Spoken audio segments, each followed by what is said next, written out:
mencari teman, sahabat. Yang pertama kita bahas adalah teman. Siapa itu teman? Teman dikatakan dalam konsep bahasa Arab itu istilahnya adalah sodik. Sodik itu dari kata dasarnya sodako. Sodako itu artinya benar, baik. Jadi teman itu adalah sebenarnya orang yang baik. Maka itu mencari teman, kata Rasulullah, harus orang yang baik. Karena dalam makna sodako itu adalah benar. Orang yang jujur, orang yang baik, orang yang soleh. Harusnya begitu. Tetapi ada lagi teman yang makna kedua, yang kita kenal dengan namanya ropik. Dari ropako. Sebenarnya maknanya bagus. Teman yang menemani kita di dunia ini, di perjalanan, teman belajar, teman dalam kelompok, teman di sekolah, teman di tempat-tempat tertentu, di pasar dan sebagainya. Ropik dikenal dengan teman juga, tapi teman yang sifatnya sesaat, teman yang sifatnya menemani sementara. Maka itu kalau kita masih berteman, itu kita belum masuk orang-orang itu dalam wilayah hati kita.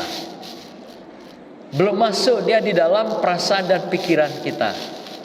Jadi teman itu adalah orang-orang yang mendampingi kita, yang sifatnya berada di luar rumah hati kita, belum masuk dalam hati kita, dalam jiwa kita. Maka itu Rasulullah mengatakan buat teman itu kemungkinan ada dua hal. Ada teman yang kemungkinan ya baik, teman yang baik. Ada kemungkinan teman yang jahat. Teman yang baik, kalau Rasulullah katakan bagaikan minyak wangi, bagaikan aroma minyak wangi. Mis itu adalah aroma minyak wangi. Tapi kalau teman yang jahat, bagaikan kita mendekati tukang besi, tukang las besi. Ada percikan api. Nah, kalau kita tadi dengan teman yang baik, kalaupun kita tidak memiliki minyak wangi itu, tapi kita dapatkan aroma baiknya, kita dapatkan harumnya. Tapi kalau teman tukang las tadi, tukang besi, walaupun juga dia baik, pasti kita kena percikan apinya. Jadi kebanyakan yang seperti ini teman membawa kita kepada kemaksiatan, kejahatan, kenakalan, kemungkaran, kezaliman. Jadi ada dua jenis teman itu, kata Rasulullah. Tidak semuanya teman itu seperti minyak wangi. Maka itu seperti ini, atau orang-orang yang seperti teman kita seperti ini, hati-hati, waspada. Karena teman seperti ini biasanya akan menikam dari belakang, akan berkhianat dengan kita di belakang, akan mendustai kita di belakang, akan menzalimi kita satu saat. Maka itu dikatakan orang-orang seperti ini, ya, teman yang jahat, yang seperti tukang besi ini adalah teman-teman yang khianat. Allah saja dia khianati, apalagi kita temannya gitu. Satu saat akan dia khianati, akan dia lukai, akan dia kecewakan. Nah, maka itu mencari teman itu 1000 orang mudah, gampang, tidak terlalu sulit. Nah, maka itu masuk yang kedua, ada namanya sahabat. Mencari sahabat satu orang aja susah. Mencari teman mudah, gampang. 1000 orang bisa. Apalagi sekarang dengan media sosial. Ya ibu-ibu, tiap hari dapat teman di Facebook dah, di Instagram, di TikTok. Seperti Bu Preti ya, ini YouTuber ini kan. Itu tiap hari dapat teman. Mudah cari teman. Tapi apakah mudah mencari seorang sahabat? Akan beda lagi. Nah, level kedua pertemanan itu masuk ada namanya sahabat, persahabatan. Seorang sahabat yang kata dasarnya dari sohaba. Sahabat artinya adalah orang yang masuk ke dalam rumah hati kita. Jadi sahabat itu orang yang masuk dalam jiwa kita, orang yang berada dalam pikiran kita. Jadi kalau orang yang sudah mendekat ke kita, dia kita sayangi, kita rindukan, itu sahabat. Maka itu mencari sahabat satu orang aja susah. Karena orang yang bisa masuk dalam hati kita, masuk dalam pikiran kita, masuk dalam kenangan kita. Nah, ini yang dikatakan mencari sahabat itu tidak gampang. Tapi mencari teman 1000 orang mudah. Mencari sahabat satu orang aja susah. Rasulullah adalah dia bisa sebagai teman yang tadi dikatakan shodiq, teman yang jujur, yang baik, yang bisa memberikan maslahat, manfaat bagi orang lain. Tapi beliau juga bisa menjadi sahabat bagi setiap orang. Sebagai teman, dia bisa masuk kepada orang Islam, non-Islam. Bayangkan tetangganya itu ada orang Yahudi, ada Nasrani, ada Majusi. Dalam sejarah kita melihat ada seorang tua yang hobinya itu meludah. Ya, hobi meludah. Siapa yang paling suka dia ludah? Muhammad, Rasulullah.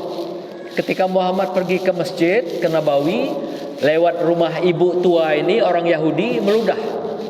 Setiap lewat meludah. Tapi kira-kira ada beberapa hari dia lewat, tidak ada diludahi oleh mak ini, oleh ibu yang Yahudi ini, teman tetangganya itu. Lalu dia bertanya dengan sahabatnya, wahai sahabatku, kamu tahu nggak kemana orang tua yang di pinggir jalan itu, di persimpangan itu? Biasanya setiap saya lewat, saya diludahi. Tapi lah berapa hari ini tidak ada meludah lagi gitu ya. Sehingga saya lewat aman-aman be, tanpa ada ludah dari nenek tua itu. Kata sahabatnya, oh nenek itu sedang sakit, terbaring di tempat tidurnya Rasulullah. Sudah berapa hari? Sudah 3 hari. Oh pantas 3 hari aku tidak diludahnya gitu.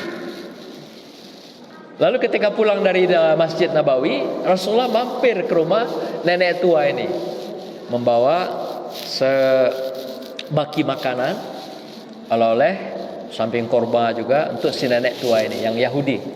Datang menjumpai si nenek. Nenek dia mengucap salam, tapi nenek enggak mau jawab salam. Tapi ketika dia datang, melihat Rasulullah yang datang, betapa kagetnya dia. Karena orang yang setiap hari dia ludahin datang ke rumah dia, bawa makanan, bawa korma, bawa buah-buahan, menjenguk si nenek yang sedang sakit ini, Yahudi ini. Nah, lalu si nenek dengan berderai air mata dan rasa menyesal telah meludahi Rasulullah ini setiap hari. Bayangkan setiap hari kalau 5 kali lewat di rumah dia itu 5 kali diludahi. Nah, bayangkan kalau kita salah ludah, kalau Bang Rahman salah ngeludah Pak Nas, bisa dapat teguran seumur hidup gitu kan. Nah, Rasulullah diludah setiap saat, malah sakit dijenguk gitu, bawa makanan lagi. Sehingga apa yang terjadi dengan pertemanan yang dilakukan Rasulullah ini? Walaupun orang membenci dia, tapi dia tetap menyayangi orang itu. Dia tetap memberikan keikhlasan di ruang hatinya, menjaga pertemanan itu. Akhirnya si nenek yang tadinya suka meludah, membenci Rasulullah, dengan seketika dalam derai air mata mengucapkan syahadat di depan Rasulullah sallallahu alaihi wasallam. Begitulah arti teman. Tapi Rasulullah sekalipun dia adalah teman, tapi dia bisa jadikan nenek ini sahabat. Sehingga nenek ini bisa masuk ke dalam hati Rasulullah sallallahu alaihi wasallam. Padahal nenek tadi nggak bisa masukkan dia dalam hatinya si nenek, malah menjadi musuhnya gitu. Nah, tapi dengan sikap-sikap Rasulullah, orang yang tadi nggak mau berteman, tapi dia bawa dengan pola persahabatan, membawa orang lain ke dalam hatinya, sehingga orang lain ini bisa takluk, bisa melemah, dan bisa menunjukkan kepatuhannya, ketaatannya kepada Allah di hadapan Rasulullah Sallallahu Alaihi Wasallam. Banyak kisah-kisah yang terjadi pada masa Rasulullah yang menghadapi teman-teman yang segala macam ragam. Ada yang baik, yang soleh, tidak sedikit yang preman, yang zalim, dan yang mungkar. Nah, maka itu ketika masuk pembicaraan kedua, kita kenal sahabat, yaitu dikenal dengan sohaba. Sohaba itu artinya orang yang tadinya teman kita, tapi bisa kita masuk ke dalam rumah hati kita, rumah pikiran kita. Tentu tidak semua orang. Nah, maka itu orang yang bisa menjadi sahabat kita adalah orang yang tidak akan pernah mengkhianati hidup kita. Orang yang tidak akan pernah melukai kita. Orang yang tidak pernah mengecewakan kita. Jadi kalau kawan, berteman, kemudian kita jadikan sahabat, tapi dia mengecewakan kita, mengkhianati kita, menzalimi kita, mencilok barang kita, itu bukan sahabat.